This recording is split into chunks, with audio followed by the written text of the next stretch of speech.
Welcome to the live stream. What's going on, y'all? Little coffee, little VeVe action. I'm gonna wait till everybody joins here to really get going.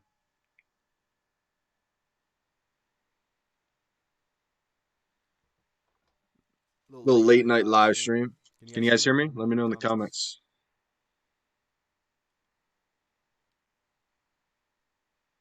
Just gonna put this out real quick.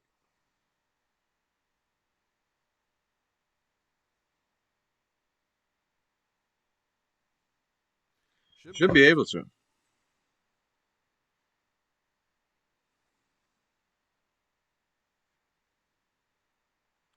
Yeah, I'm live. Let's go.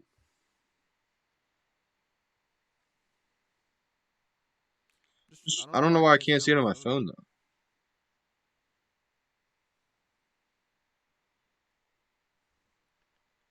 Like, I wish I could see it on my phone. That way I could leave comments pretty easy. Let's see here. Let me just take a little bit too. Oh, here we go. Cool. We live. Let's go. If you guys got questions or anything like that about VeVe, what I think of it, let me know. Definitely down to answer some questions. Where I see VeVe headed, because I see VeVe exploding soon. Kind of want to talk about the Comic-Con that's coming up too, and what you guys think is going to happen if you guys are going to the Comic-Con. I've never been to one, so I don't know what really to expect, but you can definitely bet your boy's going. I don't know how much tickets are either. Let me know what you guys think the tickets are going to cost. If we're talking like $50, $100. I know there's going to be exclusive collectibles, and I'm trying to get at least one. Okay, finally migrated here. Let me know who's been to a Comic-Con event. I've never been to one, and I'm excited just to see what it does to the VeVe app, man. I think once these people find out that VeVe's legit, it's going to be crazy.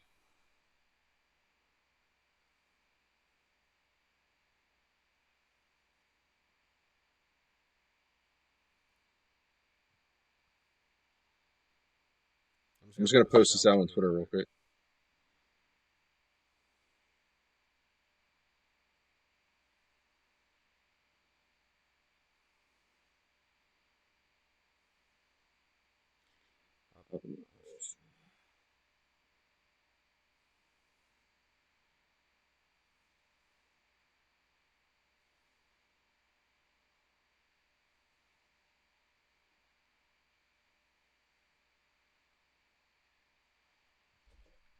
You can answer all your VeVe questions right here, right now, on the spot, from your boy.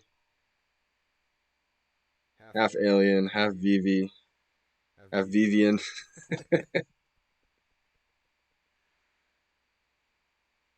That's the thing though, like so many people that are into VeVe, man, this early. Like we just keep up with the news. We try to put out as much news as possible. So it's been a hectic grind, but like that's the thing. A lot of people don't have time for it. So the people who are making content kind of help out big time for those who don't have the time to go check out all the details. They just kind of put the summaries out there. And it really helps a lot of people. So there's a lot of good YouTubers out there, man. I kind of want to shout out a bunch. So let's see, like I hate shouting out a bunch because I leave people out, and then I'm like, wow, I forgot about him. So I have to make a list of just like all the YouTubers and content creators out there, and just shout everybody out. Everybody's grinding, man. Everybody's doing well, spreading the VeVe news, and it's just exciting to see. I think one thing about Comic Con, we're gonna see a whole new fan base come into play. So like right now, we're seeing a lot of crypto people involved. We're seeing a lot of people who are trying to flip. We're not really seeing the collectors. Like that's the thing that people aren't realizing. Like we're gonna see collectors from all over the world soon, and they're not gonna be flipping. They're gonna be holding. As soon as they get it, it's taken out of circulation almost. So I think that's one thing that's gonna be fun to watch is how that affects the VeVe app. And are those people going to get involved in crypto? Because I knew nothing before March 1st. So, like, I would say the end of February. It might have been the end of February, but, like, I found VeVe March 1st. So, like, we're going to see so many people be like me. I say be like me as in, like, have no experience in crypto, and then VeVe got them in that rabbit hole. And so I just see the growth, the potential of this just being astronomical because we've never seen a blockchain crypto app go mainstream, go mass market, millions of users. It's never been done before because you need a MetaMask. You need so many things that are involved in the crypto space that turns people off to where it's friction. It's not seamless. VeVe is the first platform with licensed brands. It's frictionless. Just sign up real quick, like a normal, say like an email account. It's that easy. Boom. Kids can do it. The elderly, everybody who's alive can do it. Like it's that easy. And so it's going to be able to make it so kids can evolve so easily. Boom, download it. Have your little like toys. It's going to make it so your big bag collectors are going to be able to download it easy. Maybe who they're a little bit older, they're going to be able to download it just as easy and hold their assets. The kids are going to be able to use it as like toys almost. And the adults, quote unquote adults, the elderly, are going to be able to use it as like assets. That's how I see it. It's going to be mass marketed. It's going to be, I see one day like 20 million plus, 50, like close to 50 million. I'm talking maybe 5 years down the road, maybe even takes 10 years, but there's going to be millions of people in the app. Over a million by the end of the year. I'm going to say 1.5 to 2 million by the end of the year. Users on the app. So what's that in 2 to 3 years? Like, come on. Like, plus it's a deflationary token. So like all these things that I had to learn about, once you do learn about, you're just going to be like, wow. That's what separates all these cryptos too. Like before I got involved, I didn't know anything about crypto. So a lot of these crypto tokens don't have an actual app that fuels it. Like that's what people who aren't in the space don't realize. I don't even want to mention these coins, but take crypto coin just about. They don't, besides like Ethereum's like the network that you can build upon on. I'm just talking to a lot of people who don't understand this. Obviously, if you're from the VeVe fam, you get all this, but I'm just talking to people who don't understand this yet. So like a lot of these crypto tokens, crypto coins, they don't have a utility, they don't have a function, they don't have a VeVe app that's like fueling it basically. So that's what makes me so bullish on it, I guess you say. Sunny morning in UK. Hello. What up, Luke? 001? My man. Homie, let's go. Cheers. You say early morning? It's late night for me. About to go to bed soon, but I'm drinking a coffee. I was going to make a YouTube video soon on the showroom, basically, how to move around the showroom and everything. But we'll see. Because my showroom's not working right now. Everybody's saying how great the update was, but honestly, for me, for some reason, my Dragon Girls aren't showing up. So I don't know what's going on, but maybe I have to like remove the files and then download them again. But we'll see. All right, so we're doing the new thing too. Each week, if I don't get that, even if I do get the whole set, I'm still gonna do a thing where I pull out, say, 4 people, and it's probably gonna be like a race, honestly, at first. Who gets to send me their ultra rare? I'll probably talk about the ultra rare the most when I'm using it in my videos. People are gonna send me their ultra rare. I'll use it in one of my videos and I'll send it back to them. That way, also too, like, I mean, say I blow up or whatever, the YouTube channel blows up, VeVe blows up, it's gonna say in the blockchain history that you get a collectible from me. Or I'm sure other YouTubers are gonna do it too. And I want other people to do it too, honestly. I think it's a good way to get the community involved.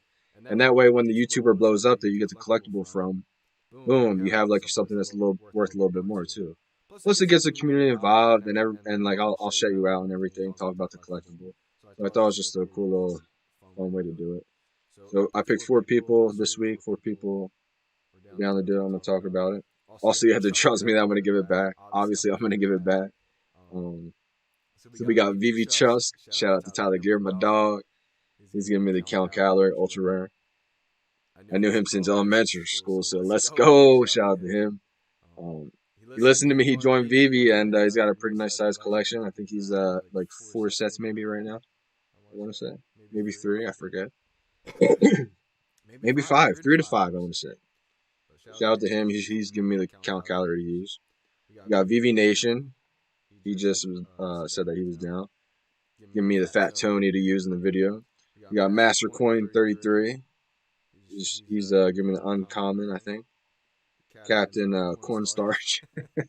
That's a nice looking collectible. They're honestly all good looking collectibles. That one's a good one. Then we got Pasmanian. Shout out to him. He's giving me the rare, the honey butt. Let's go. It's gonna be good ones, man. I didn't get any of this. I didn't get any of them this week. Honestly, I was gonna load up for the ultra rare, but then I was like, you know what? Money's tight right now, man. So I'm just gonna save it. I figure I could probably get this set a little bit later in the week, so I'm gonna get it. Money's tight, man.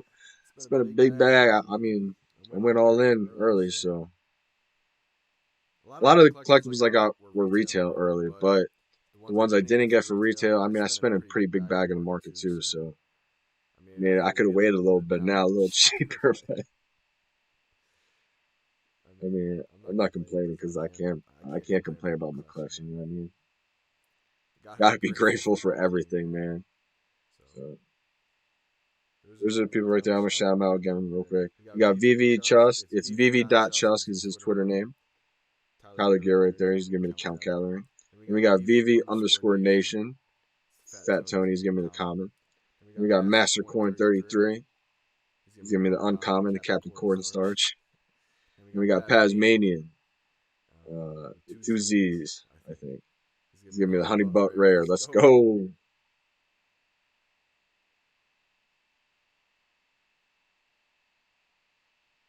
My man's very, very low edition count on count calorie ultra rare. Nice, brother. What was the serial number that you got?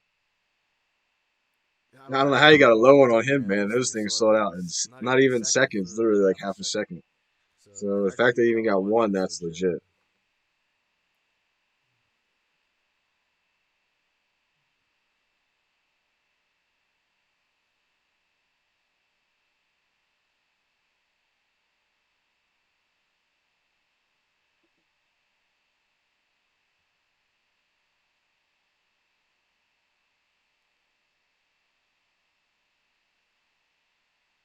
Gang, Master Coin 33, let's go. My man. Which one are you giving me again? The uncommon, the Captain Corn. Yeah, okay. Let's go, Cab. That's a good looking collectible, man. Yo, can't you guys tell that the collectible is getting so much better? What happens when Monster Hunter comes into play and that thing's moving all over the place? I didn't even know what Monster Hunter was. Like, I was not into this space at all. I had to do so much research, yo, but man, there's so many. Like, I looked at it. They got Jurassic Park, the first one, the second one, the third one. Like, what?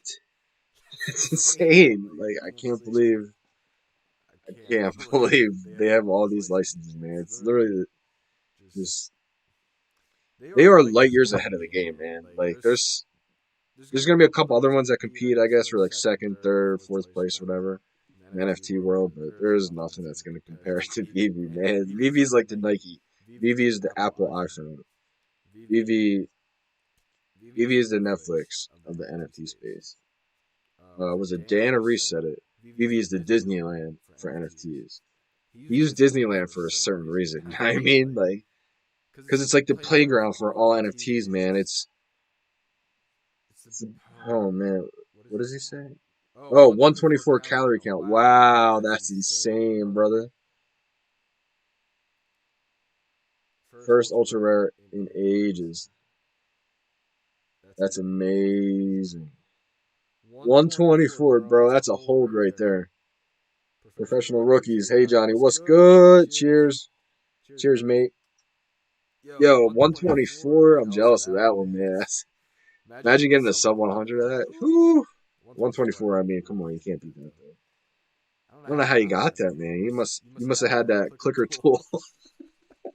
When I saw that, man, I started dying. I was like, yo, the creativity in some of these people, man, is just unbelievable. Like, that's what it's amazing about this space, man. Like, the creativity, the intelligence level of all these people involved. Like, we all have our little niches, you know what I mean? And it's like amazing to see because I've never seen a community like this before. If you miss one day, if you don't go on your phone for one day, you miss the whole week. Like, trying to keep up with everything going on, watching everybody, you know what I mean? Because I want to show love to everybody too. Plus, you pick up information on everybody, little tips here, little tips there.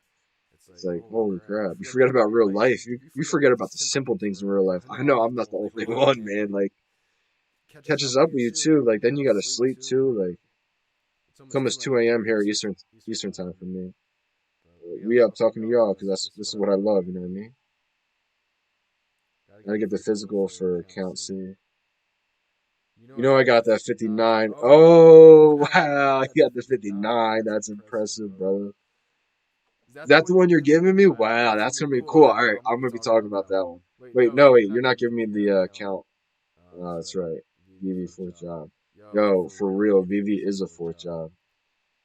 What's the... You're giving me the captain, right? What's the number of the captain you got? Probably don't have a low captain if you got a low count. You got a low count and a low captain. You must have had that clicker tool. That's too funny. Oh man, that should be like a what is it? Not emoji, a GIF, where you just anytime somebody gets like something rare or like two ultra rares or whatever, you just send a GIF emoji. It's like,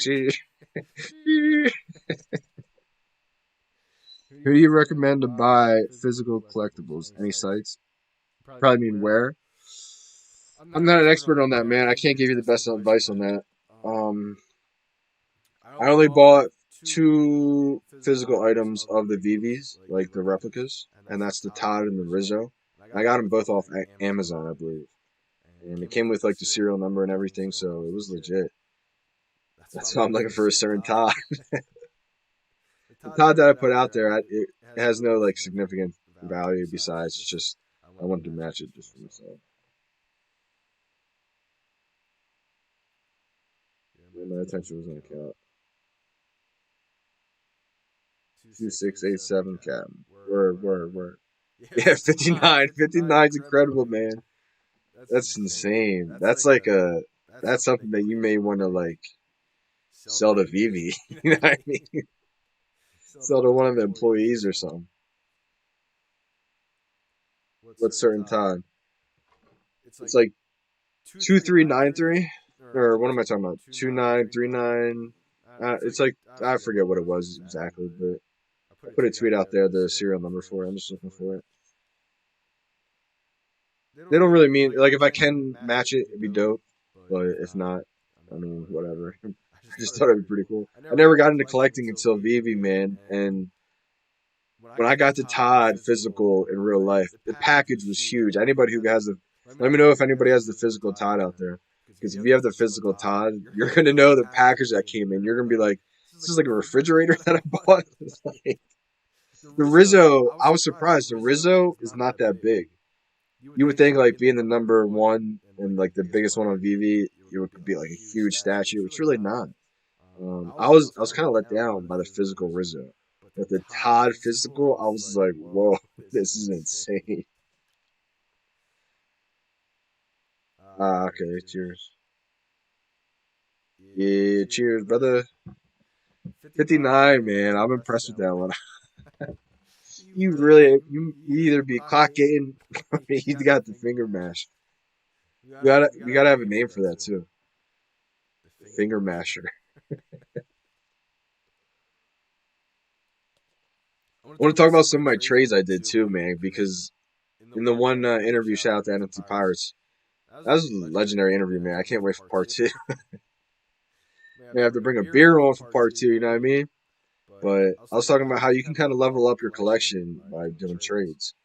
And so I remember I got so many duplicates early, man, because once I realized what was happening was still, and like how big the app was going to be, it was still early enough to where I was just going through buying all these unicornos, double, triple, 4 or 5 of them because it felt like printing money.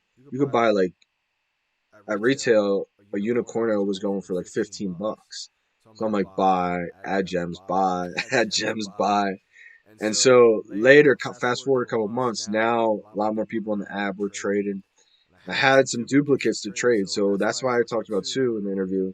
When you go to buy some, make sure you're buying at least two, because especially if it's an item that you like, you're gonna want to keep. You're gonna be attached to it, and you're not gonna want to sell it. So you're gonna want to have one to sell though. So at least get two, man. That's what I always tell people in the beginning. You gotta have two because you can use that as collateral. You can trade. You can make a little bit of profit too because we're gonna be able to cash out in a couple more months, maybe 3 months. I remember when Dan answered my question, he said 3 months. Now it's probably a couple weeks ago. So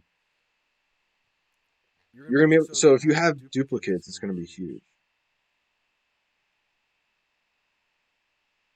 100 plus blossoms. That's so amazing. Plus, you know what's so great about that? If you have 100 plus blossoms, you can kind of control the price. You know what I mean? Like you're gonna have not majority of them, but say there's like I was able to overpay and be okay with that because I had so many duplicates, and I needed a Rizzo. Imagine if I didn't have a Rizzo and I was missing like the first series and I had all these other collections. I'd be so mad. You know what I mean? So like I was able to overpay a little bit to get that Rizzo. It wasn't really a bad trade for me. Dream to have three of all. Yeah, man. You sharing? Oh, appreciate it, man. Big time. Appreciate it. Yeah, man. Just chilling, talking VeVe. 33 red is now font color. 33 red is now font color. Nice. I don't know what that means. The Rebel Duck. Master Engineer. I'm not sure what he does, but he has mad information on his YouTube channel. Go check him out. A lot of good stuff on there, man. I wish I had more time to like even, dude. So many people make great content on VeVe. It's unbelievable. It's so hard to check out everybody, man. But I try to make my rounds on everything because that's how you stay up to date with things too, man. So that's what's gonna be amazing is to see in like the future, in like 6 months from now. It's going to be just an unbelievable time. We're going to think back to this time and say, holy cow, do you remember when this happened? Do you remember, like, so many things are going to change, and this is going to be amazing to see because a lot of flip floppers, you're going to see people who are fudding come back and be like, nah, I always believed. Like, you can kind of already start to see it, but shout out to everybody. Because I know how it is, man. Everybody's invested. You know what I mean? I mean, people who are just joining maybe only put like maybe $100 in whatever, but like the people who've been around for a while, they've been invested. You know what I mean? So everybody's emotionally attached. So people's emotions are gonna be up and down. It's normal. So you just gotta have. At the end of the day, this is what I always try to help people out too, because even when they're going through tough times, it's easy to be like pounce on them, but I don't know what they're dealing with, at home, etc., outside of VeVe. So I always try to help people out, even if they're, going through whatever. I try to make people look at the bright side. I try to make people sleep better at night, basically. I try to make them think about the team that's involved. Like when people are flooding VeVe, I always say, like, look at Alcon. Alcon has made multiple billions of dollars in his life. He chose to work with VeVe. You think he's in it for a pump and dump? Like just think about it logically. It's like you're talking the truth. I try, man. Exactly. Like that's the thing, because there's a lot of people who are just uneasy right now, and they're so worried, and it's like how I sleep so easy at night, and how I'm only confident. Like I only put money in. Like I always get confused, but it's like I believed in this, so I put this much money in. It's not like I put this much money in, so I have to believe it. It's like no, I believe in the team that's involved in this. Like Alcon, David Yu. David Yu is one of the biggest physical collectors in the world. He doesn't have to do this. He doesn't have to do VeVe. He could never do VeVe and be well off and never work another day in his life. He wants to do VeVe. This is a passionate thing for him. This is his. This is what he wants to have his like legacy built around towards too. Like same with Al Khan. I see Al Khan. This is like the last like maybe not last, maybe who knows, but I see this as like one of his final legacy acts. Like he just made all these huge brands pop, licensed brands over the years. Now he gets to tie all these licensed brands onto the VeVe app. Like Ninja Turtles are gonna be on here, man. I know it. Like I'm not telling you like you now you have to believe that too. I'm just telling you those are my thoughts. Like I think Ninja Turtles are gonna be on here. I think all the brands that they've worked with, man, are eventually gonna be on here. If I was them, I wouldn't roll the biggest ones out for another 2 years. Wait until it's mainstream. Like so we are this lucky to be this early. Like that's what you guys. I know most of you guys understand because you guys are in it, but I'm just saying for the fudders out there who don't understand.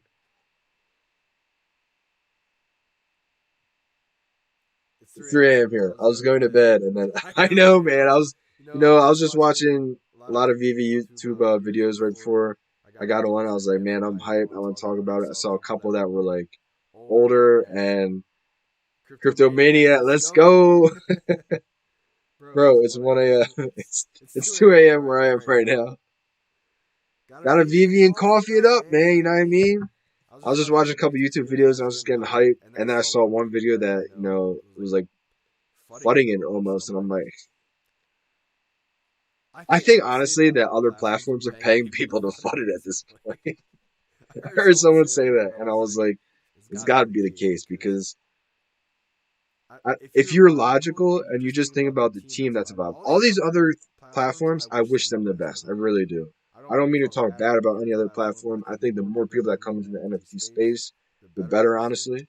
I think it's a great space to be in. I think it's still way early. I just want to, I know everybody doesn't have a lot of money and I can relate to, I really don't have that much money. I never did. Um, I have a very supportive family, man, and I'm blessed. And so, like I said, my grandma got involved, man. She helped me out, like, because she's 85 and she understands she can see the future in it. She can see how the potential and how great it's going to be. My mom's a teacher. She knows her kids are going to be just obsessed with this. Like that's the thing. My family is a very creative minded, open minded family too. So they understand. They can see things. It's like it takes like a almost like an artist mentality to see things sometimes that aren't there. Now, a lot of people can't see that. It took me a long time to realize that. A lot of things I see people don't see, and so I saw so much in VeVe right away. And I told so many people, 90% of people just laughed at me. They're like, "Oh, Johnny, here's another crazy idea. It's another just Johnny's talking wild again." And I'm like, "No, like digital ponies, digital unicorns are gonna be something." No, but no, seriously, like I was showing them all the big licensed brands like Batman, and they don't get blockchain, they don't get crypto, they don't get any of that stuff. So I agree, it's weird and for sure it happens. They paid the fuck. Last week I said it wouldn't be cool to have a Knight Rider, and they just named it tonight. Wow, who's this? Ed Feely. Did they say Knight Rider is like a thing? Worldwide stream. This is great. Let's go. 4 p.m. Australia, baby. Says live. What up, Johnny? What up, brother? Let's go. SoCal. Yo, I wish I was in Cali, man. Like, I haven't really traveled that many places. I mean, I've been to Florida. Yeah, who hasn't been to Florida, right? I want to live in Florida, man. If I could live in MIA, it's going to be like the crypto capital, too. It's insane how much I love crypto. When before March, I knew, not that I knew nothing about it, but I didn't want to get involved. Like, I found Bitcoin in like 2012, 2013, man. And I said, nah. I didn't even want to dive deep. I wish I just was, my mind opened up just a little bit. And I just dove deep then, because I would have been obsessed. I would have bought so many Bitcoin. Oh, man. And that's the thing, too. All right, because I didn't understand it. Once you understand something, you understand the fundamentals of it, anytime it dips in price, you see that as an opportunity. You don't get scared. Like if Omi drops, I don't even look at the price of Omi. If Omi dropped to 0.0015, I would say okay and try to figure out a way how to get more Omi. Like because I believe in it. Like that's the thing. Like if you believe in Bitcoin, excuse me. If you believe in Bitcoin and it goes down, you're not scared and say, "Oh, I'm gonna panic sell." Why would you do that? You just don't believe in Bitcoin if you did that. If you believe in Ethereum, all these dips seem like opportunities to buy it. If you believe in VeVe, all these dips you're like licking your chops. You're like, "Oh my God, how do I buy more? Oh my God, let me go do this cement job, get more money." Like Johnny, how's the fastball? My fastball, man. I've never had a fast fastball, man. That's probably why I never got that is the reason why I never got an opportunity in baseball. You can talk about that if you want. I went in because the deep web in 2012. Something. Wow, yeah, the deep web. Pull up to LA. What state you in? I'm in Jersey. My coffee pick is nitro cold brew when I can. Okay, I see you. This is kind of like a cold coffee right now because I got it a while ago. Right, Ryder, let me go up here. I'm reading. I gotta catch up. Right, Ryder. Yeah, man, I want to see so many. This is psychological. It is. It really is, man. My fastball, yeah, man. So I'm the type of pitcher, man, where I didn't throw hard. I threw like low 80s. I never threw high 80s, 90s. Never was me. I threw like low to mid 80s. But what I would be, I'm a mental competitor, bro. I would throw sidearm. I would throw all off speed. I would sit there and just wait on the mound until like batter calls timeout, and then I would pitch it, and then I would start quick pitching. I would do everything just to piss off the batter because now the batter's pissed off at me, and he's not even thinking about like the bat. Like once the coach let me do me, and I was able to just kind of call the whole game. My catcher, shout out to Greg Myers, he just called the whole game. He would know how to call for me. I pitch backwards, so I'm throwing curveballs like first pitch of the game. Like I would hate to face me because I didn't throw hard, but you never knew what you were gonna get. You might get a sidearm fastball first pitch. Like just try to switch it up. I'm a mental competitor, man. I'm a bulldog. I'm not the most talented, but I'm just gonna outwork you, and that's what it was. That's why I just wish I got a chance, man. Because if I just had an MLB coach just to see how hungry I was, he would say, "Okay, no, we can work with this kid or something." Just I never got that opportunity, so that's why I'm trying to do something with Goff now too.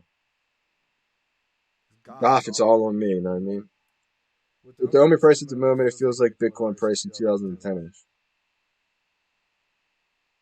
I can see that. 100% short-term volatility is nothing compared to the market and the direction the world is moving. Exactly. Favorite pitcher of the last 5 years? Ooh. In the MLB, you're saying? In the last 5 years.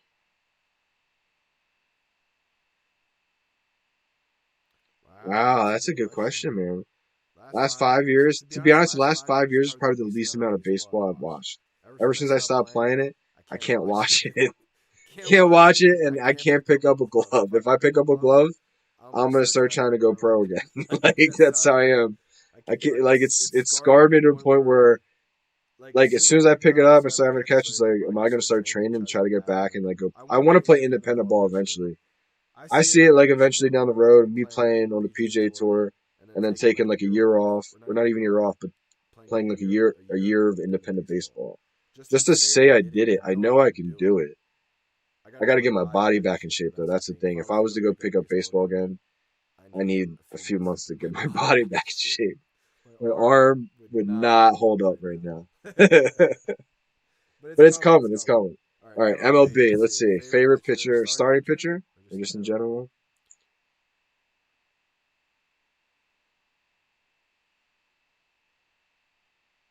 What's that date go back to? Let's see. 2016. I'm gonna go with. I'm a Phillies fan. I live in South Jersey, so it's like kind of like 20 minutes from Philly. So I like the Phillies. I like the Sixers. I like the Eagles. And so I'm gonna go with a Phillies pitcher. I like Aaron Nola a lot. I think he's gonna come around. But other than that, see my alts like I like guys. I always said I was a mixture. Like think of Jamie Moore, right-handed, but you know how he's like a nice guy. Imagine him being like a mean, savage bulldog. That's how I was.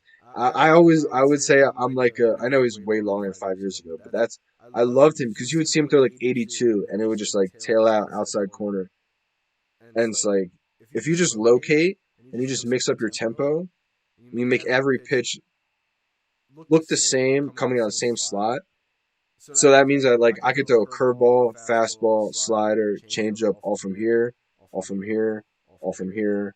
Like so you just don't know what's coming. Like that's how I like playing baseball. But that's also because I didn't throw 93. If I threw 93, my whole style would be different. You know what I mean? So I always said you just gotta be aware of who you are and use your strengths. But it's always fun to see guys like Chapman who throws like 102. It's just like wow, like how do you hit that? I've been more into golf, man. Ever, I was golfing so much, like 3 times a day, like morning break, lunch break, even like nighttime, come home. VeVe made me not touch a golf club for the whole month of March. But I've been getting back into golf now. But now she's getting my body back because I took such a long break. Like over a month, not doing anything except head down VeVe, get my followers up, talking, engaging, just grinding. It was mostly research, man. I had to research so much because I had to learn crypto. I had to learn everything. VeVe, who all these people were. I knew nothing about anything. So I just feel like I went through another semester of college almost without signing up for it. I did sign up for it for how much I bought it, but it was like an investment. So I'm just excited for the future to see it grow, man. Because I've always loved to see. I love to be at the ground floor of things and just see the growth like over time. It just motivates you in anything you're doing in life because you just look back and see how far things have came and you're like, wow. It makes you think you can do anything, honestly.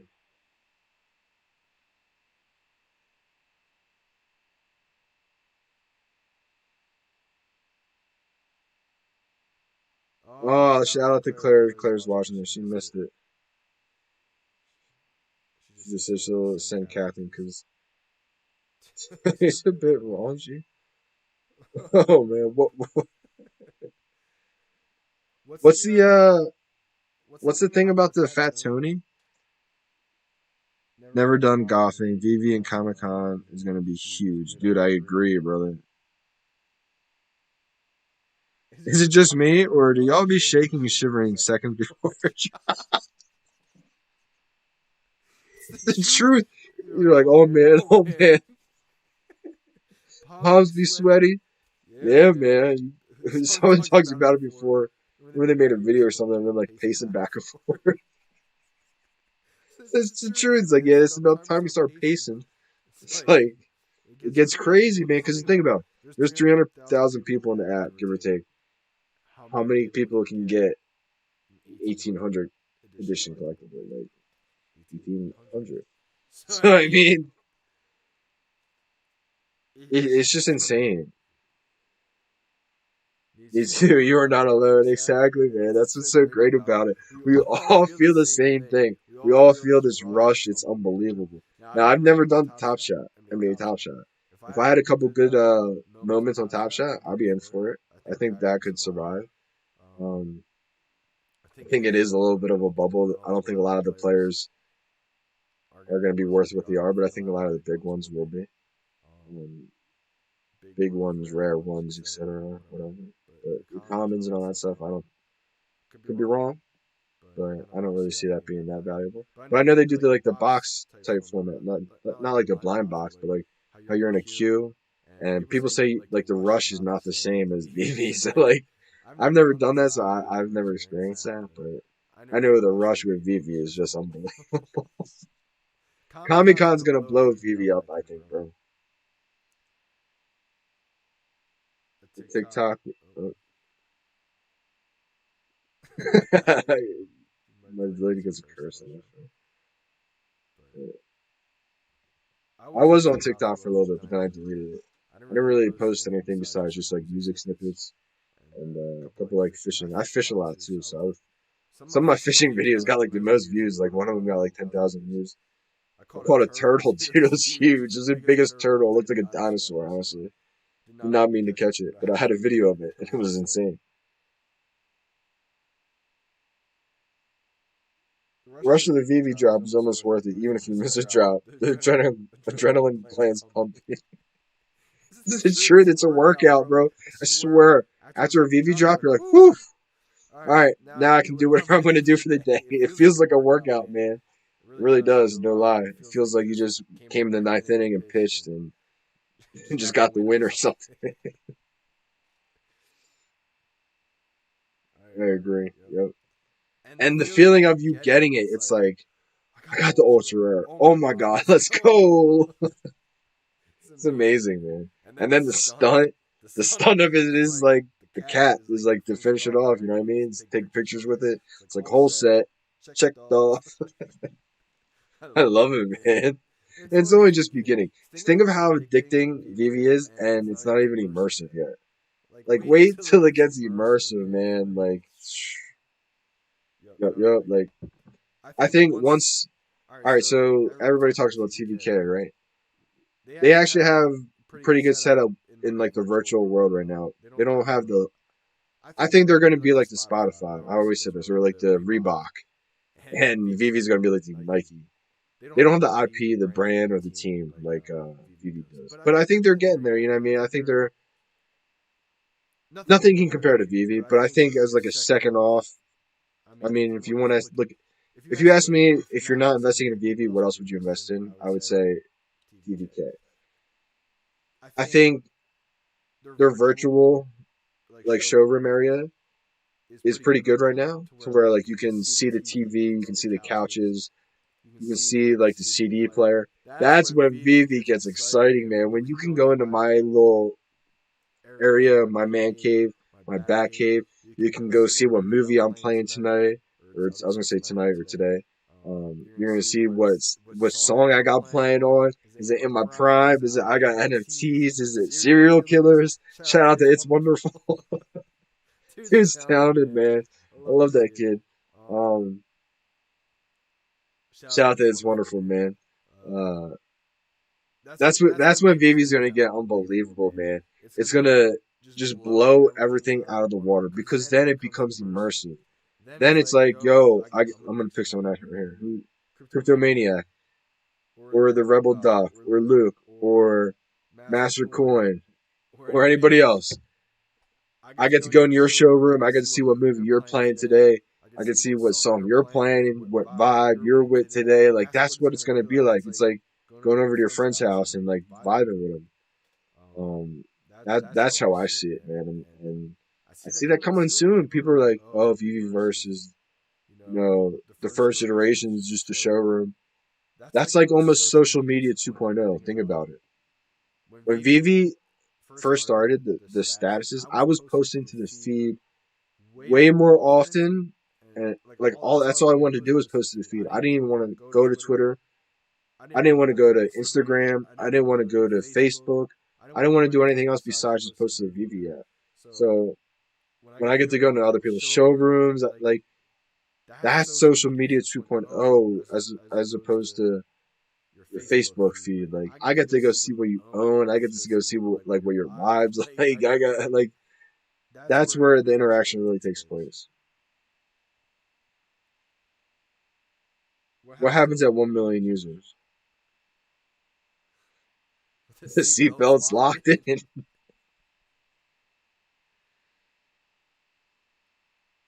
Cryptomania, thanks for the giveaway some time ago. My son was a winner. He was jumping in the ceiling. So happy. Hey, shout out to Cryptomaniac giving Luke collectible. That's the VeVe Omi. That's the Omi homies right there working together. Let's go. That's the VeVe fam, man. 1 million users, 2 to 3 drops per week. I agree. Think of the Omi that burns. Whew. I almost want to stop talking about it because I don't have the money to buy for it right now. It's like I keep thinking about that too. Like I think it was Gale, the Gale effect. He's like, talking about these unicorns. He's like, I'm gonna go buy these before this video comes out. Shout out to the Gale, man. I'll never forget when he came out with the three glasses. Oh my god, I was like, that's what I needed to see from Gale, man. Made me become such more of a fan too. Yo, I remember in the early days too, he put out a video. And this is when all the FUD just started happening. So I was seeing FUD video. And I was going through all the people that I liked, and I go to Gale's and I see like the title. I was like, oh no. And I hear his like first couple of words. I was like, I just stopped the video and I commented. I was like, Gale, I'm disappointed in you, man. I was like, VeVe's gonna be huge, blah blah blah. And he's like, just keep watching the video. You didn't watch it. I'm like, let's give it a second chance. And I started playing it, and I was like, he fooled me. He clickbaited me into it. I was like, all right, I take that back. I was like, Gale, I got respect for you still. I was like, let's go. I was like, he ain't leaving the VeVe train. I should have known too, because Gale's a big investor, man. Gale knows what's up. So happy for you all, bro. That's the virtual man cave. Exactly, a virtual man cave. Exactly. The thing is, like, we spend so much of our time taking pictures, taking videos, posting the picture, posting the video. You're not posting real life. So you're posting a digital picture, the digital video. Like that's like it's the same way when I post those videos on YouTube with the unicorno in the video. That's not there in real life, but it's there in the video. We post the videos. So like these things are gonna be in all of our pictures we post on Instagram, all of our videos we post on YouTube. Why? Because it's in there digitally. It's just gonna it's gonna make content creators like a whole different dynamic to it. That's why I tried putting it out there earlier. It may not be like the best version or whatever, but just to look back in like 5 years and be like, yo, did you remember when we couldn't do this? And because it's a lot of friction still. Once things become like frictionless, seamless, things are just gonna explode. Man. One gem, go to Johnny Shore. Let's go. Let's go. That's what I want to do, man. I don't want to make it a ripoff for people. His room costs $49.99. You gotta have every cent of me doing that, you know what I mean? But like just to like of course if you've got 1,000 people to come to your show, that's $1,000, you know what I mean? 1,000 gems. It won't be like you're rich, you know what I mean? It'll be like you get some passive income for everything you invested. Plus it's just like it's what people are gonna do to entice collectors to collect instead of sell your big collection. I see it as like a wax museum. Like people go to wax museums. Why? To take pictures with the real life replica. Well, why would you go travel, all that stuff, when you can now just do the same thing anywhere you want? You get to travel with your art museum, with your wax museum. Like you could be on a boat and go walk through your wax museum that you own. Like that's the craziest thing, man. The upgraded MySpace profile. Yo, MySpace, dude. MySpace, man. MySpace is gonna be legendary because it had the whole game on lock. It had the universe on lock, and it's just like Facebook, have it. It's just like wow, unbelievable. Only burn one Pokemon, one Star Wars. Man, Star Wars is gonna be huge. I'm almost positive they have Star Wars. I mean, I don't know that for sure, but if you want to ask my opinion, I think they have it. It would almost be easier to ask me like, what license do you think they don't have? But again, I have no inside information. I have no knowledge. Literally, my thought could be just as wrong or just as right as yours. I have no knowledge. People think I have like inside sources with the company. I have no connection with the company. I do want to work for them. Shout out to VeVe. Um, I don't think I could help expand the brand. I know it could help expand the brand. I've done it, but I think everything happens in time. You know what I mean? Little steps here, little steps there. I think over the course of, I don't know how long it's going to take, but eventually one day it's going to happen. Shout out to VeVe. I feel like VeVe's all of our babies, man. We just watched it growing so much.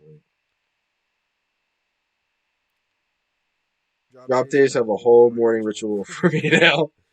We really do. I remember I scheduled a dentist appointment. I was like, yeah, Thursday's fine. The day goes by. I'm like, I just scheduled a dentist appointment on drop day. an hour after drop. I can't do that. What am I doing? I'll be going to the dentist sweating. um, where am I? Where am I? Where am I? Let's rent out Rizzo's.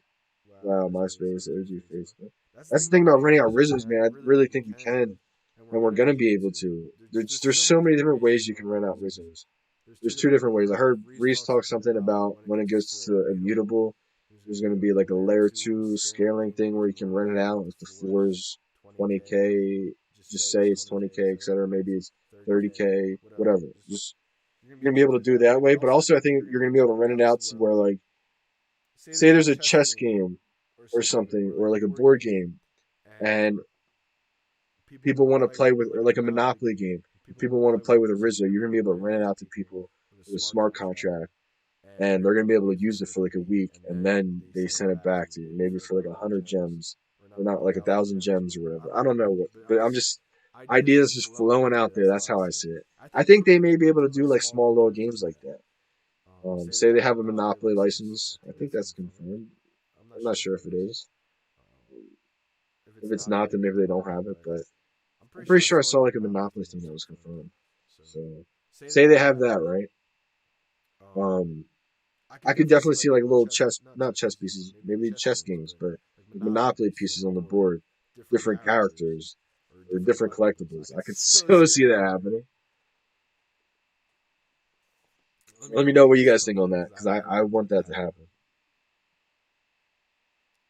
Dentist schedule, yeah, man. I was like, I had to call and cancel it and reschedule it because I was like, sorry, I'm busy. I can't do it Thursday. Layer two escrow smart contracts. Facts, bang, exactly. And I so see that happening, man. Think of everything that's selling on OpenSea right now. Like everything that's selling for like 100 ETH. Crazy, crazy stuff. It's the first Batman ever licensed. Premium digital 3D AR licensed branded collectible. It sounds it sounds like it's going to be too high of a number. Like you feel dumb saying it. So you just don't say it. But like, come on. I've noticed that most of the crypto people just compete against each other to get more money. Feels different with the VeVe community. Seems like VeVe brings people together. That's amazing. Fast and Furious racing for pinks like Zed. I don't see why they can't do something like that. And exactly, I think Zed has a. As soon as I heard about Zed, shout out to the Mario Karters and shout out to Leota. They find stuff so early. They found Zed. I think it was Mario Karters. I'm not sure. But they found Zed early, and I instantly liked Zed because of the breeding factor, because of the gamification in it. Now, you guys know I'm always about like brands and IP. I think there's exceptions. I think some non-IP, non-brands will find their way in this ecosystem. There's enough room for other things to work out. If the team's good, if the app's good, and if the utility's good, it's got a good breeding, got a good gamification aspect to it, and so I like that aspect to it a lot. And I think that could definitely be big. If VeVe has anything like that, just forget it, man. Like, just forget it. I'm also in crypto. No, you're right, man. Crypto brings everybody, or not crypto brings everybody. VeVe brings everybody together. And you know why? It's because we all have similar interests. We all are into the same, or the same sort of like brands, or so like if all Batman people say you were a huge fan of Batman, you're gonna be drawn into VeVe. You're gonna be introduced to other collectibles that maybe I'm interested in, and now we get along. Like that's why I think so many friendships are happening because it's all like-minded people, and there's gonna be people from all walks of life, man. I've met all types of people, old, young, um, like extroverted, introverted, everybody, because everybody's into something. That's what I keep. I think it's Dan. One of the founders kept saying that. VeVe's like mainstream because everybody's a fan of something. You're not a fan of Star Wars? Well, you may be a fan of Superman. You may not like Star Trek, but you might like Jurassic Park.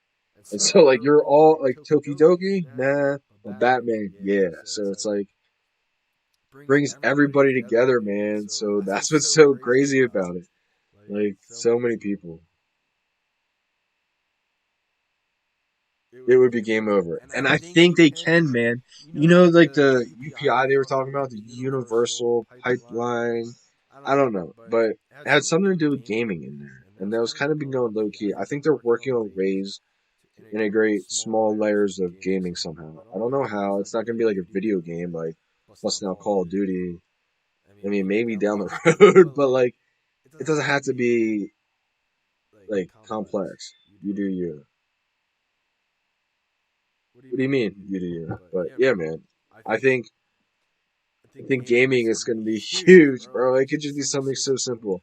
I want it to be personally something like a Monopoly. If I could go in there and play a Monopoly game, like with four other people, or I don't know, but you get to use Rizzo as your piece, like come on, I'd be in there for hours playing games. I really would. And maybe like you could play for Homie, bro, or Gems, or just for fun. Like I don't know, but the accessories, dude. Imagine Fast and Furious, different rims, different paint jobs. I think paint jobs are gonna be crazy, bro. And I think it's gonna be one of those things where there's gonna be a lot of additions of cars. I was talking to this about NT Pirates. It's kind of I see it being. I don't want to say it's going to be like the DeLorean. Maybe I'm wrong. Maybe it's the other way around. Maybe they don't have a lot of additions of cars. But if they do, I see them making the accessories a little bit more limited. Or maybe there's limited cars and they have unlimited accessories. I don't know which way they're going to go with it. It's one of those things where whichever way they pick, I believe in the fact that they thought about it and they picked the best decision. Like that's the thing too. Like when people, I don't get mad at the decisions. Like whatever they choose to do, I know it's the best for the company. I know it's the best decision for us. Like that's how I see it. So it's like, yeah, you can have your opinion. That's cool, but my faith is with them basically. Like that's the way I see it. If they told me 2 plus 2 is now 5, I'm gonna say okay, yeah. Like I'm not gonna be like that, obviously, on that kind of thing. But if they told me to run through a wall, I'm running through a wall right now. That's how I was with my coach, man. I talked about like I got so much trust and faith. I won't even ask why. I know it's for the best. Because why would they do something to hurt the brand? Why would they do something to hurt their own company? You don't need money. None of these people need money. That's another thing. Like I don't know this for a fact, but from everything I've learned about them and how transparent they are, they've all been transparent. They've been more transparent than any other company I've ever seen in my entire life. Never seen it before. So like they don't need to do this. So the fact that, like Dan was talking about before, he's got 25 plus experience.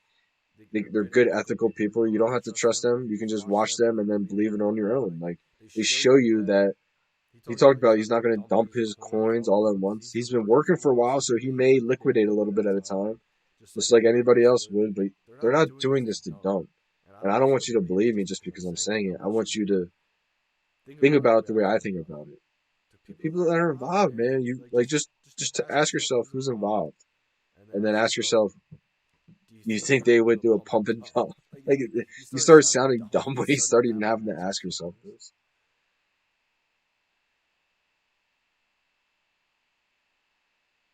Oh, let's go! You guys are running up the comments, baby. Let's go! Oh, we got blades in here. Baby blades. I think he meant have pay blades. Where's blades at? What about GTA and play as Rizzo? Yo, GTA, man. I don't know if they have that license. That'd be interesting. That'd be really interesting. Candy paint at 10 horsepower. Imagine adding like Nas to it. You got fire coming out the back. Sunglasses inside, like you're world famous. Handle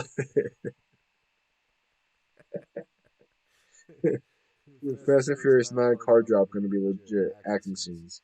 No, that's coming out soon, man. June, I think, right? End of June.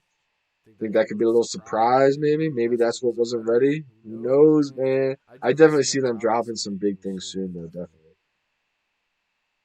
Man, new cars are gonna be sick. Imagine how sweet. Like, look at the DeLorean. That's sweet, right? Fast and Furious cars, man. Oh man, I can't wait. That would be great. One of our sunroom options will be a garage. I like that. I like that a lot. Remember when Reese was also talking about you're gonna drive your DeLorean and if you crash it, you have to go to the mechanic to get it fixed? That just threw my mind for a whole nother loop. I was like, I'm about to work as a mechanic in the VeVe first. You're paid in Omi and gems to fix people's digital. Can you imagine? When VeVeCon, I'll mistake Omi and Pink Slip and take your whip, Johnny. It's not. You ain't taking my whip, dog. I'm gonna call Hello K and get one of his ultra rares.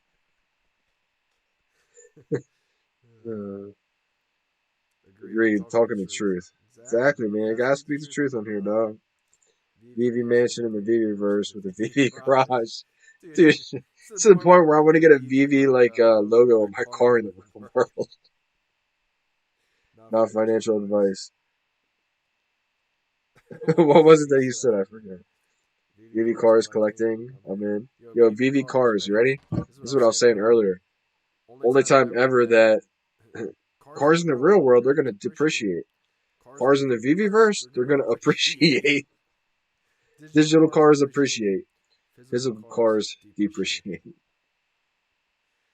Yup, let's go. Ghostbusters car. Yo, the Ghostbusters car makes me really mad. I don't have Ghostbusters Silver, Moogly, or whatever Platinum because I don't have the set. People who have that Ghostbusters set, man. I'm coming to their VeVe mansion. Dan said follow her, follow ours. Oh, Fast and Furious. I said follow. Dan said the Fast and Furious are so detailed, so cars are 100% completely ready to drop. Ooh. Wow, man. I'm just imagining how much detail they got if he said that. I don't know if they're probably like just going through the what's the Q&A, the quality. They do something. It's almost like a quality inspection where like they go through a process to make sure like with the company like these are legit, and they're probably just like clearing it up, making sure it's like 100. Shabs are yo, what's good, Shabs? I'm still thinking on ideas. Yo, what's up, Johnny? How's it going? I think something good is happening when F9 comes out in a couple weeks. They also dropping a Jurassic World Domination trailer before it. Driving with T-Rex on VeVe. Dude, the amount of hype that's going to happen when that happens, it's going to be just like, we're already glued to the phone. It's just going to be like, dude, I can't go to work. I'm sick. I got to be on my phone. Too much is happening with VeVe. I got to take off. I'm going to buy a garage in VeVe Verse and charge Johnny double to fix his car. Well, I'm not going to acting scenes garage. That sounds like a cool hook. What sounds like a cool hook? Hope we get 007 Aston Martin. Wow, if we get an Aston Martin from 007, I love James Bond. Damn, mind blown. Fake cars that go up in value. Think about it. Digital cars are going to appreciate like crazy. They're going to come out for $90. And imagine getting a classic GM car for $90. It's going to be like 30,000. It's going to be more than a real car. And then in years' time, oh my gosh, it's going to be like 130, 230. My digital car that was $90 is now $400,000. And my real car has gone down to 15,000. Isn't that insane? That's literally insane. VeVe.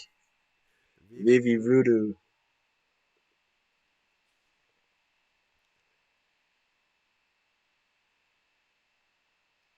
I'm gonna sell acting scene garage space for 1 mil.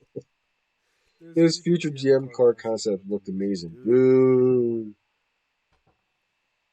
Mine though looks so futuristic. It looked like I'm just driving an alien space cockpit.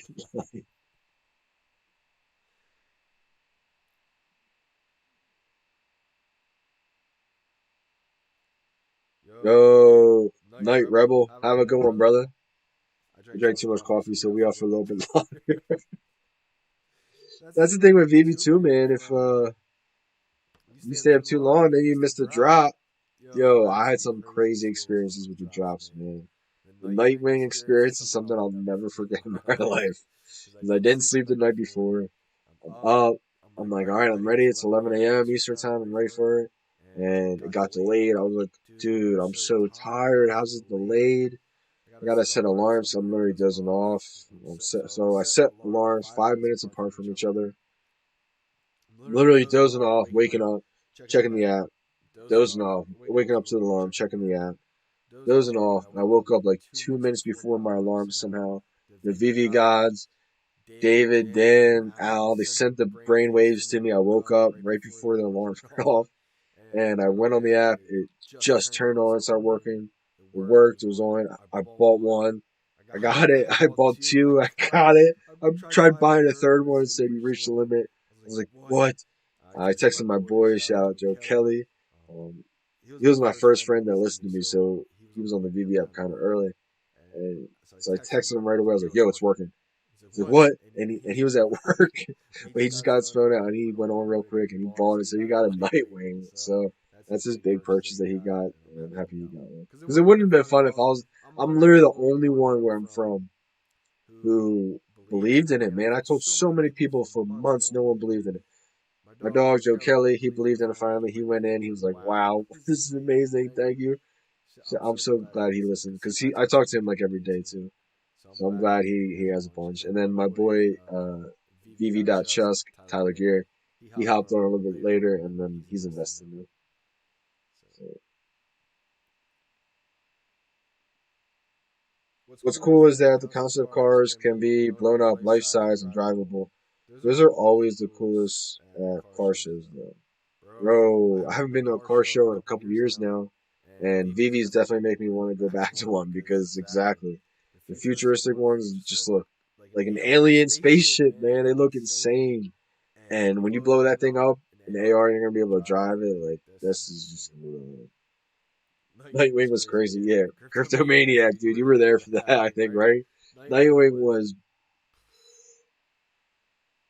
Nightwing showed us all because the 2 weeks before that it kept getting delayed. Like, oh, too many people on the server, so we were like, okay, maybe there's more people joining. And then Nightwing happened. We're like, yeah, there's like 20 something thousand plus people probably by now. I think it was. It's popping by then.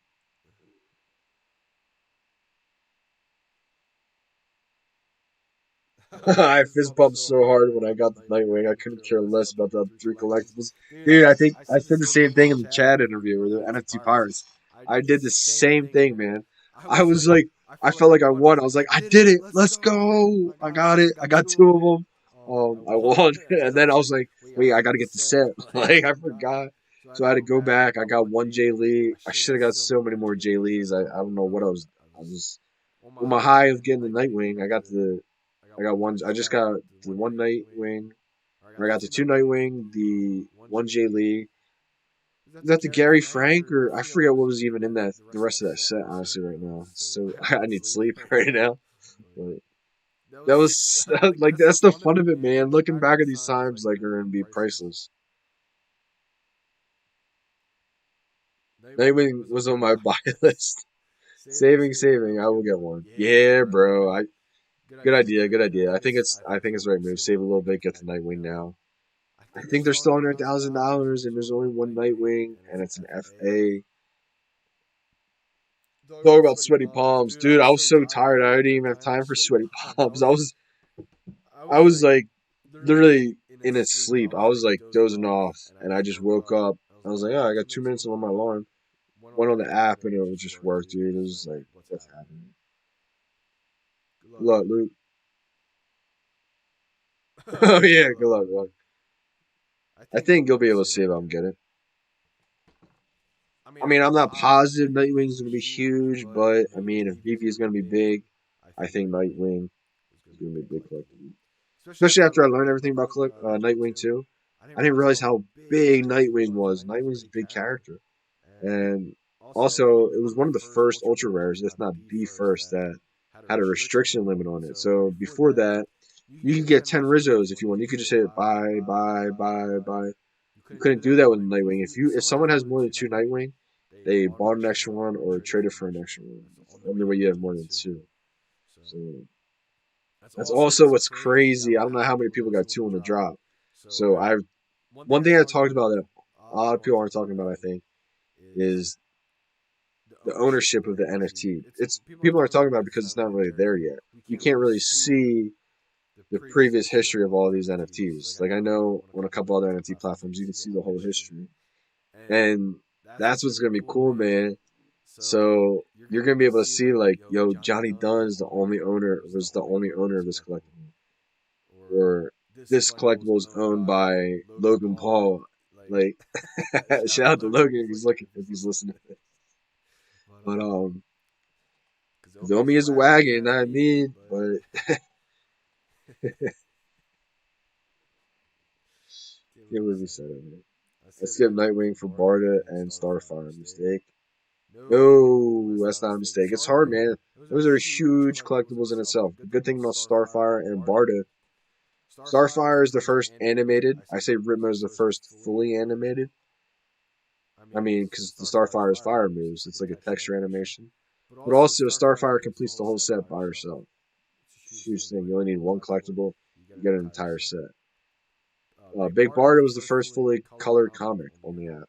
And same thing, you only need one to complete the entire set. So that's going to be huge. So anytime somebody's looking for a set, instead of getting like four Batman, what is it, like 12 Cryptokins, you just need one collectible when you get a whole set. So those two are big pieces, man. Even the Nightwing's not a full set in itself. I would rate Starfire and Barda maybe just a little bit higher than Nightwing. It's close. It's close. But I would say that, especially just because there was 1,800 Nightwing, there was only 1,055 of the Starfire and Barda. I think Magnolia Batman, Sad Batman is a sleeper. Bro, I do too. I only have one just because money's tight right now, and it's like, do I buy new sets? Do I buy this? It's like, but if I had more money, I'd buy Mad Catwoman. I'd buy Mad Mike M Batman. David Yu says the Mike Magnolia Batman is the biggest physical biggest physical collectible that was ever sold. Like most sold ever in the physical world. So like that's gonna be huge. So I would listen to the person who knows a lot about collecting, which is David. I think that's definitely a sleeper mania. I would buy a lot of those acting scenes. I noticed something on this last drop. If you push your finger down on the buy button before 8 a.m., leave it there. When the clock turns 8 a.m., just lift your finger. It worked. Wow. Shout out to acting team. That's could be a game changer. The only people who are going to know that are the people who are tuned in to Johnny Dunn live stream. So you get all the sneak peeks, the sneak tips. You know what I mean? Shout out to the acting scenes. Wow, that's interesting, brother. I didn't notice that. Is that what you tried to do and it worked? That'd be interesting to try. Shabzar, yeah, I think Nightwing was my first drop.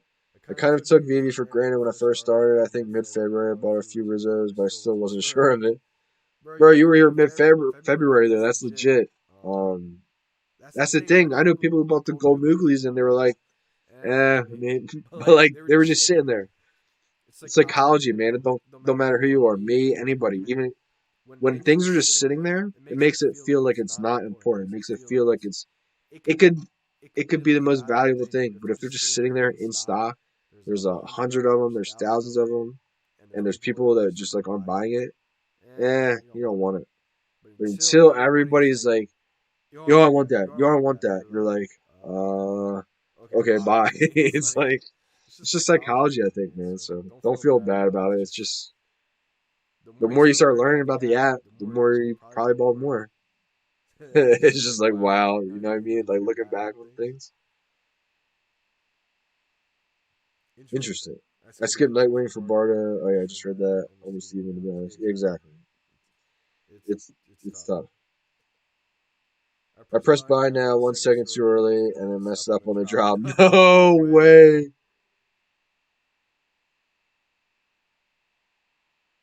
I was also early on VD, but didn't understand MTs and collecting. I was buying commons to be safe. That's funny. Like, I didn't know anything either, man. I could have bought Mad Ritmos, I think. Imagine that, man. Imagine I just bought like 15 Ritmos. They're $22. Like you don't know, man. It's like hindsight's 2020. You know what I mean? Like it's just crazy to look back. Everybody has their VV regrets, man. That's why I posted that one thing, not to like frown upon, but just to like I wanted everybody just to comment their VV regrets so everybody could see like, yo, I'm not alone. You know what I mean? Like everybody's like, because that could be the serious thing with mental health, man. Like, bro, trust me, I was so close, this close, stopping at 3 collectibles. So close. My mindset, I don't know if I don't know if I would be the same if I, like mental state if I had 3 collectibles right now because I feel like I changed my life. I'm not set, but I feel like it's a huge head start in life. You know what I mean? Eventually, like it just put me in a position to start thinking way differently than if I stopped at 3 collectibles and I didn't believe in it. So like hindsight's 2020, man. I could have had 500 collectibles. You just never know, and you just have to just go with your gut. Sometimes you win some, sometimes you lose some. The ones you lose are just lessons for the next time, for when your time does come. You know what I mean? Like it's one of those things where you can always dwell, but when you dwell, you just stay where you are. You won't ever grow. You have to learn from it, and like as you learn, you just continue to just elevate a little bit, a little bit. You learn this, you take a step back, we learn this, and you go a little bit further. Just gotta continue to grow. And hindsight's always 2020.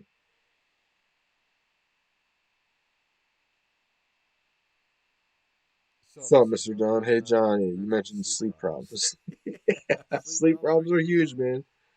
But I wanted to be on here talking with y'all. I'm gonna get off soon. Get a little sleep. February 27th here. Where's the sat for weeks? Yeah, bro. Maniac, you were here early, man. February 27th. I joined like the 1st or the 3rd of March, man. Just after the Rizzos, bro. I remember seeing the Rizzos in the marketplace at like $500. I was like, ooh, 500. I don't think so. They kept rising. I was like, ooh, 1,000 now. Um, on Christmas Telegram, yes, it's the lowest number I have. I've suffered sleep issues for 10 years and only just now started sleeping better. Just started following Huberman's advice morning and evening sun, watching temperature maximum, all free stuff. Interesting, brother. I'll definitely check that out. I know a lot of things helping, man. Sticking to a routine, getting enough exercise, and like stuff like that in the day definitely helps. Eating right helps too. Not becoming addicted to VV and doing like 20 different things at once, but mainly I'm not getting a lot of sleep because I'm trying to do so many different things right now. I feel like this is a time in my life to where I'm trying to capture the opportunity and just put the pedal to the metal and really just go all in right now on everything I'm trying to do because I feel like it's a time in my life to where we're all in it right now. We feel like it's like a magical time, and we could, if you don't go all in, you can kind of look back and maybe you might regret it. So that's kind of where I'm at right now. Sleep may suffer a little bit. It's kind of like a sacrifice. Sleep's important though. It's definitely underrated, I would say. I tried a couple of supplements too, but I don't think they did much. Magnesium, threonate, maybe also. Leona main, Leona main extract. Never heard of it. Mainly free advice from Huberman, bro. Word, I'll have to check out Huberman.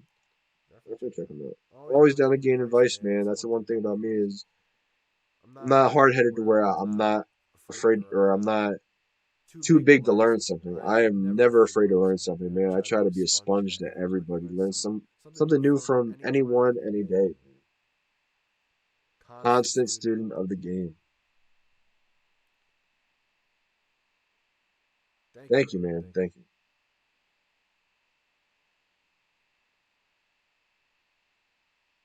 Yeah, and tribute to acting scenes, don't spam his method. What up, Bath, man? Yeah, I won't. I won't. 2D Alex Ross regret. Oh, the humanity. Spent a lot of money on that one, man, but I got a 1953 serial number, which is the actor's birth year. So I think that could be huge. Paid like $7 for it. Everyone that got into VeVe before March definitely have regrets about why they didn't buy more. Even after March, they're like, why didn't I join earlier? We all got regrets. Yeah, man, that's the thing. Can't Everyone's got regrets, but you can't dwell on them, man. Regrets are just learning opportunities. That's the way I look at it. Because if you dwell on regrets, man, you're just gonna live in the past. Depression. This is something I learned. You ready? Depression comes from just living in the past. Anxiety comes from just living in the future. Just gotta stay even in the present, man. Gotta live for the now. That way, you don't think about, you're not worrying about the future. See how anxiety happens. You're not dwelling on the past. That's how depression happens. You just staying even right in the middle, man. You just taking day life as it comes. Try to stay in the present moment. Yep, Johnny, let's do a live stream soon. Yo, crypto maniac, let's do it. I'm down to set one up, brother. We should definitely do one soon.